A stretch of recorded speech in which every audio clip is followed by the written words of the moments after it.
अगर आप सोचते हैं कि त्योहार सिर्फ खुशियों के लिए होते हैं, तो आज की यह कहानी आपके इस भरोसे को हमेशा के लिए तोड़ देगी, क्योंकि भारत के एक पुराने त्योहार चरक फेस्टिवल से जुड़ी एक ऐसी घटना है जिसके बाद से कई लोग उस गांव में जाना तो दूर, उसका नाम तक लेने से डरते हैं। लोग कहते हैं कि उस रात चरक के झूले पर झूलने वाला आदमी अगली सुबह जिंदा नहीं मिला। लेकिन उसकी मौत से भी ज्यादा डरावनी बात यह थी कि जिस जगह उसकी लाश मिली, वहां उसके अलावा किसी और के पैरों के निशान भी थे जो इंसानों जैसे नहीं थे। और यही वह केस था जो मुझे, डिटेक्टिव तक्षक रॉय को सौंपा गया। मैं पिछले 12 सालों से भारत के अलग अलग शहरों में अजीब, रहस्यमय और अनसुलझे मामलों की जांच करता आया हूं। लेकिन कुछ केस ऐसे होते हैं जिनमें सच ढूंढना मुश्किल नहीं होता, सच को स्वीकार करना मुश्किल होता है। और फेस्टिवल ऐसा ही एक केस था। यह केस मुझे अप्रैल की एक रात मिला था। रात के करीब 2 बजे मेरा फोन बजा। फोन पर था कोलकाता क्राइम ब्रांच का एक अधिकारी। उसने बस इतना कहा, तक्षक, हमें तुम्हारी मदद चाहिए। एक मौत हुई है, लेकिन गांव वाले कह रहे हैं कि यह हत्या नहीं, बलि है। मैंने पूछा, किसकी बलि?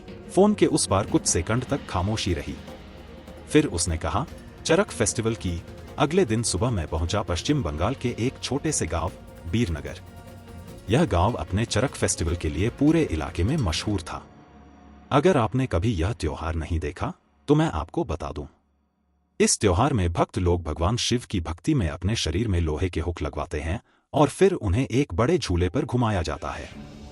लोग इसे आस्था कहते हैं, लेकिन कुछ लोग इसे खून का त्योहार भी कहते हैं। जैसे ही मैं गांव पहुंचा, मुझे सबसे पहले जो चीज अजीब लगी वह थी खामोशी। एक त्योहार के अगले दिन जहां ढोल, शोर और भीड़ होनी चाहिए थी, वहां सिर्फ सन्नाटा था। गांव के लोग मुझसे नजरें चुरा रहे थे, जैसे उन्हें डर हो कि अगर उन्होंने कुछ बोल दिया तो कुछ जाग जाएगा। जिस आदमी की मौत हुई थी उसका नाम था शंभू हालदार, उम्र 32 साल, पेशा मछुआरा। लेकिन गांव में उसकी एक और पहचान थी। वह हर साल फेस्टिवल में सबसे खतरनाक झूला झूलता था। लोग कहते थे शंभू को दर्द महसूस ही नहीं होता, लेकिन इस बार झूला खत्म होने के बाद वह अचानक गायब हो गया और अगली सुबह उसकी लाश मिली। मुझे लाश दिखाई गई। लाश गांव के बाहर एक पुराने पीपल के पेड़ के नीचे मिली थी। पहली नजर में यह एक सामान्य मौत लग सकती थी, लेकिन जब मैंने लाश के आसपास की जमीन देखी तो मेरी सांस रुक गई। वहां मिट्टी में कुछ अजीब निशान थे, मानो कोई भारी चीज घसीटी गई हो। और उन निशानों के बीच कुछ पैरों के निशान थे, लेकिन वे इंसानों के नहीं थे। उनकी उंगलियां लंबी थीं और एड़ी अजीब तरीके से मुड़ी हुई थी। मैंने गांव के एक बुजुर्ग को बुलाया। नाम था रामदास काका। उन्होंने जमीन के निशान देखे और उनका चेहरा सफेद पड़ गया। उन्होंने धीरे से कहा, मैंने कहा था इस साल चरक मत करना। मैंने पूछा, क्यों? रामदास काका ने मेरी तरफ देखा। उनकी आंखों में डर था। फिर उन्होंने कहा, क्योंकि इस बार वह वापस आया है। मैंने पूछा, कौन? उन्होंने फुसफुसाते हुए कहा, चरक बाबा। गांव में एक पुरानी कहानी चलती थी। करीब 200 साल पहले इस गांव में एक साधु रहता था। नाम था चरक। लोग कहते थे कि वह शिव भक्त था, लेकिन धीरे धीरे उसकी भक्ति काली साधना में बदल गई। वह लोगों को झूले में लटका कर उनका खून भगवान को चढ़ाता था। एक दिन गांव वालों ने उसे पकड़ लिया और उसी पीपल के पेड़ पर उसे जिंदा जला दिया। मरने से पहले उसने कहा था, हर साल चरक के दिन मैं वापस आऊंगा। मैं ऐसी कहानियों पर विश्वास नहीं करता, लेकिन मुझे एक चीज परेशान कर रही थी। Postmortem report. रिपोर्ट में लिखा था, शंभू के शरीर से खून लगभग पूरी तरह गायब था, लेकिन उसके शरीर पर कोई बड़ा घाव नहीं था, जैसे खून किसी और तरीके से निकाला गया हो। गांव के मंदिर के बाहर एक पुराना सीसीटीवी कैमरा लगा था। मैंने फुटेज देखी। रात 12:30 बजे शंभू अकेला मंदिर के पास से गुजर रहा था, लेकिन उसके पीछे एक और परछाई चल रही थी। एक लंबी, पतली और झुकी हुई परछाई। लेकिन वीडियो में कोई इंसान नहीं दिख रहा था, सिर्फ परछाई। फुटेज का आखिरी फ्रेम देखते ही मेरे शरीर में सिहरन दौड़ गई, क्योंकि कैमरे के ठीक सामने एक सेकंड के लिए कुछ दिखाई दिया। एक चेहरा, जला हुआ, काला और आंखें पूरी तरह सफेद। मैंने वीडियो बंद किया। मेरे दिमाग में सिर्फ एक सवाल घूम रहा था। अगर यह इंसान नहीं था तो फिर क्या था, और अगर यह सच में बाबा था तो शंभू उसके साथ क्यों गया। लेकिन असली झटका मुझे तब लगा जब उसी रात मेरे फोन पर एक अनजान नंबर से मैसेज आया। मैसेज में सिर्फ 2 लाइनें थीं। तक्षक रॉय, अगर सच जानना है तो अगला चरक झूला तुम झूलोगे। और मैसेज के साथ एक फोटो थी। उस फोटो में चरक झूले पर जो आदमी लटका हुआ था वह मैं था। लेकिन मैंने वह फोटो भी खिंचवाई ही नहीं थी। उस फोटो को देखते ही मेरे हाथ कुछ सेकंड के लिए सुन्न हो गए, क्योंकि उस तस्वीर में चरक झूले पर जो आदमी हुक से लटका हुआ था वह मैं था। लेकिन मैंने कभी ऐसा कोई फोटो खिंचवाया ही नहीं था। और सबसे डरावनी बात यह थी, उस फोटो का टाइम स्टैम्प अगले दिन की तारीख दिखा रहा था। मतलब जो अभी हुआ ही नहीं था उसकी तस्वीर पहले ही भेज दी गई थी।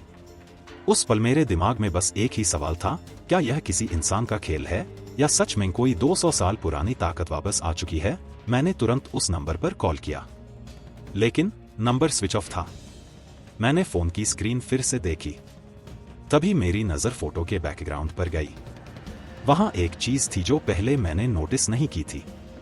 चरक झूले के पीछे वही पुराना पीपल का पेड़ दिखाई दे रहा था जिसके नीचे शंभू की लाश मिली थी। इसका मतलब साफ था, जिसने यह फोटो भेजी थी उसे पता था कि मैं अगली रात वही जाऊंगा। उस रात मैं अकेला ही निकल पड़ा। गांव में रात के 12 बज चुके थे। हवा में अजीब सी ठंडक थी। चारों तरफ सन्नाटा था, जैसे पूरा गांव किसी चीज से डर कर घर के अंदर छिप गया हो। मैं धीरे धीरे पीपल के पेड़ की तरफ बढ़ने लगा, लेकिन जैसे ही मैं वहां पहुंचा मुझे एक आवाज सुनाई दी। ढोल की धीमी आवाज। ढोल जो सिर्फ फेस्टिवल के समय बजता है। मैंने आवाज की दिशा में देखा। पीपल के पेड़ के पीछे एक छोटा सा मैदान था और वहां लगभग 10-12 लोग खड़े थे। सबने काले कपड़े पहने थे। उनके बीच में का झूला लगाया गया था। लेकिन आज तो त्योहार खत्म हो चुका था। फिर यह लोग आधी रात को यह सब क्यों कर रहे थे। मैं पास की झाड़ियों में छिपकर उन्हें देखने लगा। तभी उनमें से एक आदमी बोला, आज की बलि के बाद चरक बाबा पूरी तरह जाग जाएगा। यह सुनकर मेरे शरीर में सिहरन दौड़ गई। अब मुझे समझ आने लगा था, यह कोई भूत प्रेत की कहानी नहीं थी। यह एक गुप्त पंथ था जो 200 साल पुरानी बाबा की कहानी का इस्तेमाल करके लोगों की बलि दे रहा था। और शंभू उनकी पहली बलि था। लेकिन अचानक वहां कुछ ऐसा हुआ जिसने मेरी सोच बदल दी। उन लोगों ने झूले के नीचे एक छोटा सा कटोरा रखा। उसमें खून जैसा लाल तरल था।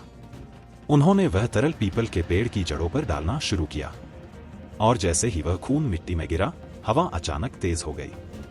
पीपल के पत्ते तेजी से हिलने लगे, और उसी पल पेड़ के पीछे एक परछाई दिखाई दी। एक बहुत लंबी और झुकी हुई परछाई। मेरे सामने धीरे धीरे एक आकृति उभरी। उसका शरीर पूरी तरह जला हुआ था, चेहरा काला और आंखें पूरी तरह सफेद। वह बिल्कुल वैसा ही दिख रहा था जैसा सीसीटीवी फुटेज में दिखा था। मेरे मन में पहला विचार आया, यह कोई इंसान है। लेकिन अगले ही पल जो हुआ उसने मेरी सारी सोच बदल दी। वह आकृति जमीन को छुए बिना आगे बढ़ने लगी। उसके कदम मिट्टी को छू ही नहीं रहे थे। और जैसे ही वह झूले के पास पहुंची, वहां खड़े लोग घुटनों पर गिर गए। उन्होंने एक साथ कहा, चरक बाबा, हमने आपकी बलि पूरी कर दी। अब मुझे समझ आ गया था, यह लोग सिर्फ किसी कहानी पर विश्वास नहीं कर रहे थे, वह सच में किसी चीज को जगा चुके थे। और तभी उस आकृति की नजर सीधे मेरी तरफ उठी। मैं झाड़ियों में छिपा हुआ था, लेकिन उसे पता था कि मैं वहां हूं। अचानक वह आकृति मेरी तरफ बढ़ने लगी। मैं तुरंत भागा। जंगल के रास्ते से मैं तेजी से दौड़ने लगा, लेकिन पीछे से ढोल की आवाज और तेज होती जा रही थी। और उस आवाज के साथ एक अजीब सी फुसफुसाहट सुनाई दे रही थी, तक्षक रॉय, तुम्हारी बारी आ चुकी है। भागते भागते मैं गांव के पुराने मंदिर तक पहुंच गया। मंदिर के अंदर एक पुराना पत्थर का शिलालेख था। मैंने टॉर्च की रोशनी उस पर डाली, और जो लिखा था उसे पढ़कर मेरी सांस रुक गई। उस पर लिखा था, चरक बाबा को जगाने के लिए 3 बलि जरूरी हैं। पहली बलि शंभू हालदार, दूसरी बलि अज्ञात, तीसरी बलि। मैंने टॉर्च नीचे की, और वहां तीसरा नाम लिखा था, तक्षक रॉय। उसी पल मंदिर के दरवाजे के बाहर कदमों की आवाज आई। मैंने पीछे मुड़कर देखा। मंदिर के दरवाजे पर वही जला हुआ चेहरा खड़ा था और उसके पीछे वही काले कपड़ों वाले लोग। उनमें से एक आदमी मुस्कुराया और बोला, डिटेक्टिव साहब, आप खुद ही यहां आ गए। अब आखिरी बलि भी पूरी हो जाएगी। मैंने धीरे से अपनी जेब से फोन निकाला और मुस्कुराया, क्योंकि जब से मैं इस गांव आया था मैं सब रिकॉर्ड कर रहा था और उसी वक्त पूरी रिकॉर्डिंग पुलिस कंट्रोल रूम में लाइव भेजी जा चुकी थी। लेकिन अगले ही पल मंदिर की सारी लाइटें बुझ गईं। मंदिर के अंदर अंधेरा छा चुका था।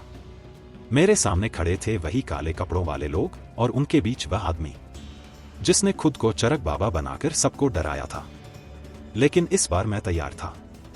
मैंने जोर से कहा, गेम खत्म हो चुका है, और उसी पल मंदिर के बाहर से तेज सायरन की आवाज आई। कुछ ही सेकंड में पुलिस ने मंदिर को चारों तरफ से घेर लिया। काले कपड़ों वाले लोग भागने की कोशिश करने लगे, लेकिन पुलिस ने उन्हें वहीं पकड़ लिया।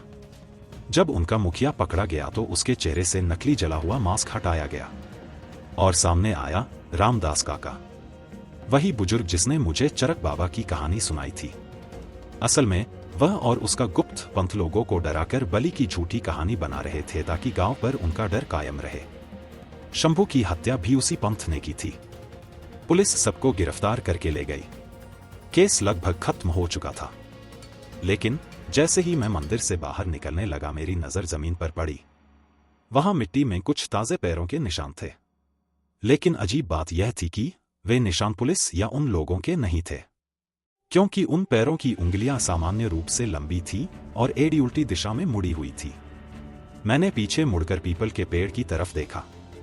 हवा अचानक तेज चलने लगी और उसी हवा में मुझे एक धीमी फुसफुसाहट सुनाई दी, तक्षक रॉय, सच अभी पूरा नहीं हुआ है। उस पल मुझे एहसास हुआ कि अपराधी तो पकड़े जा चुके थे, लेकिन चरक फेस्टिवल का असली रहस्य शायद अभी भी जिंदा था। ऐसे ही सस्पेंस और थ्रिलर केस देखने के लिए चैनल को सब्सक्राइब करें और वीडियो को लाइक करना बिल्कुल न भूलें।